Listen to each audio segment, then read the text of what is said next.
Assalamu alaikum and welcome back to the channel. Last week I posted a video about 5 common marriage mistakes, and there's actually a second part to that video, which is what I'm going to share with you today. I also wanted to let you know that in the description box I have posted some links for some articles that you can read if you are interested in some of the information that I've mentioned in today's video and in the previous video about things like love languages and connection bits. So if you're interested in reading more about that, then check out the description. Otherwise, let's get into it. You're not speaking their love language.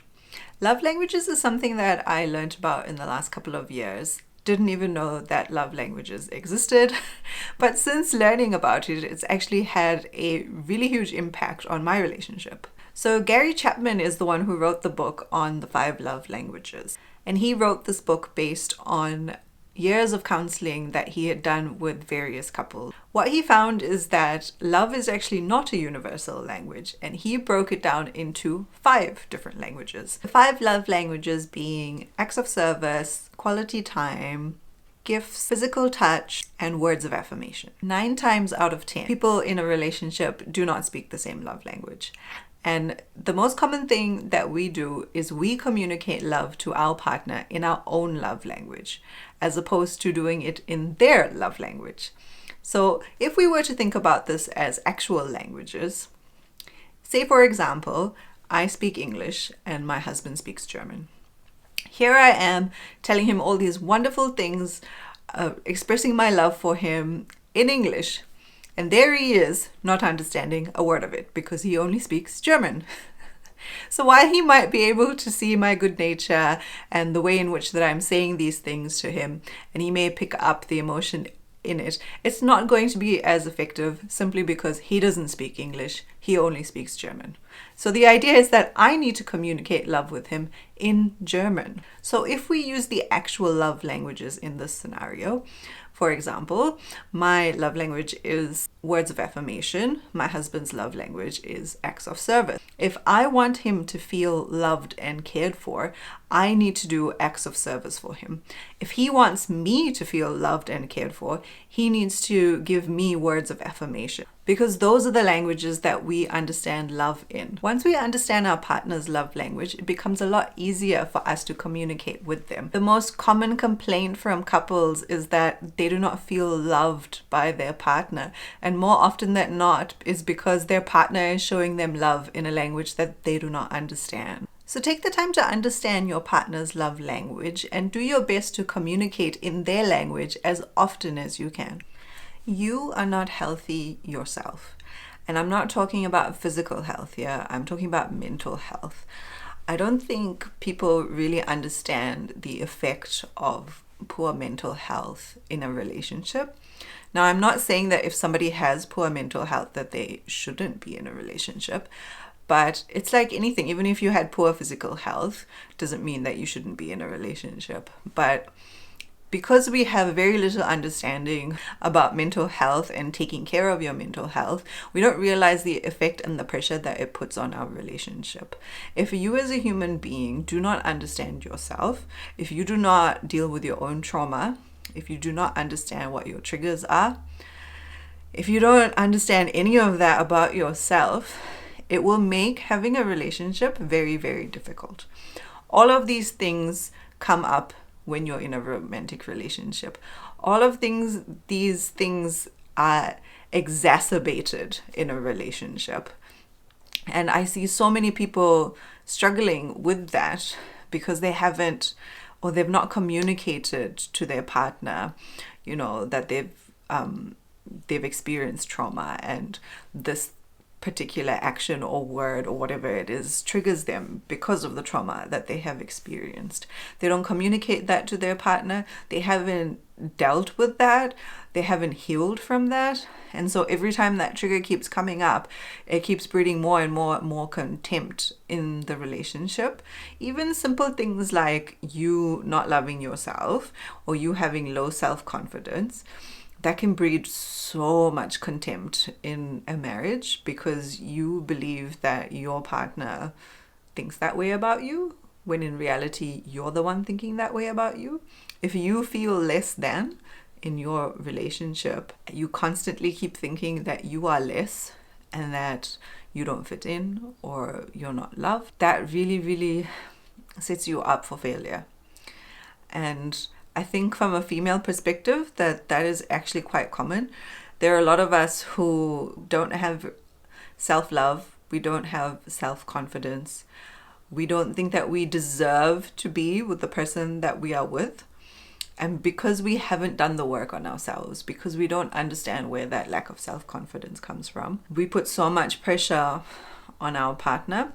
We start looking to them as being evidence for us. We tell ourselves, yes, I am beautiful because that person thinks that I am beautiful, so therefore I am. And if ever they don't think that, then my whole world is going to crumble now. Most of the time it's the opposite way around. It's like the moment that something goes wrong in the relationship or you have an argument, you start thinking that this is happening because I am less of a human, because I'm not as beautiful as other women are, or because I'm not as smart as other people are. All those things that you feel unconfident about, all those things that affect you, they are exacerbated in a relationship.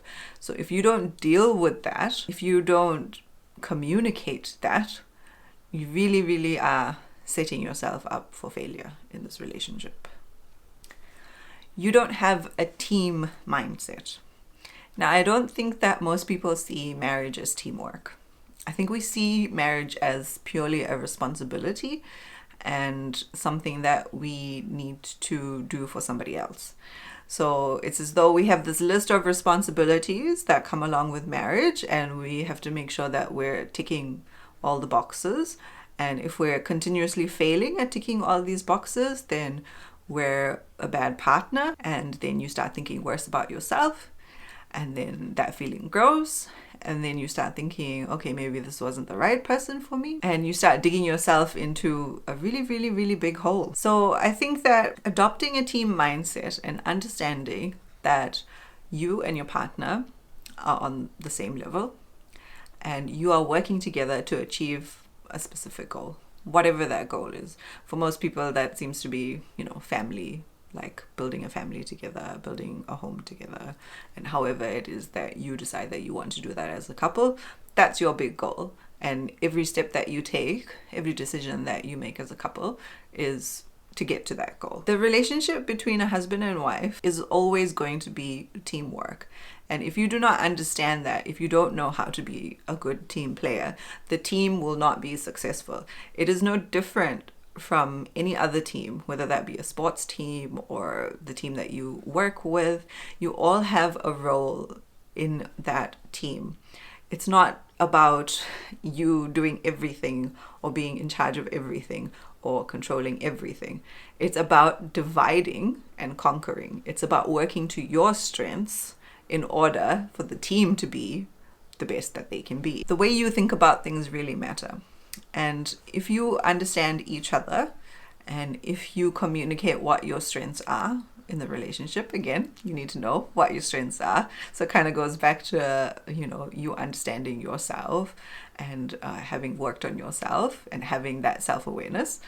Anyway, so once you know what your strengths are, then you guys can divide and conquer. So decide what it is that you want to do and how you want to move forward. In my own relationship, we have our own responsibilities. So we literally have done that, dividing and conquering. There are certain things that I'm very good at, and there are certain things that I'm absolutely shocking at.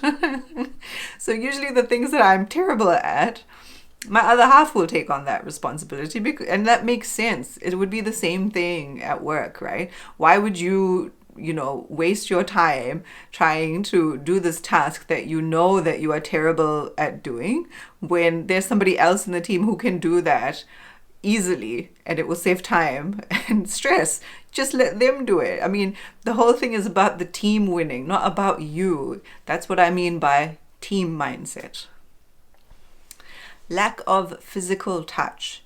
Now, this one is something that I think we take for granted, and I'm not talking about intimacy here. I'm talking about things like holding hands or hugging or, like a pat on the shoulder or your hand behind their back, things like that, those little gestures that happen naturally between people, that actually fosters more love in a relationship and more connection in a relationship. But if you do not have that at all, you don't feel as connected. In a way, it's kind of like a connection bit as well, because if you're going in to hug the person that you love and they're turning away from you, that's not going to make you feel very good. And if that's happening like 90% of the time, again, not feeling very good about, what's happening here right now. And the whole idea, again, is to meet the bids. So I think that we really do take physical touch for granted. And as humans, we've kind of been trained to understand physical touch and love as one thing. And if you think about it, when kids are born, especially now, the first thing that they do when the baby is born is they need skin-to-skin contact with one of the parents. That is indicating to the child that the child is now safe. So if you think about that in terms of adults, if you don't have that physical contact, it makes you feel unsafe. We're literally programmed this way. So if you continuously lacking physical touch in your relationship, more than likely you're not going to feel safe. You're not going to feel you're in a place of love. And that's not going to make it easy for you to open up to your partner, to have difficult conversations. It's going to be a lot harder. So don't underplay how important physical touch is. It makes a big difference. I mean, they've even found out that while you're hugging someone that you love, your brain is actually releasing oxytocin, which is good because it's making you feel calm. It's slowing your heart rate and your stress and your anxiety. All just from a hug. That's it. It's just physical touch. No words, no nothing else. No innuendo related to the hug. Just a basic hug.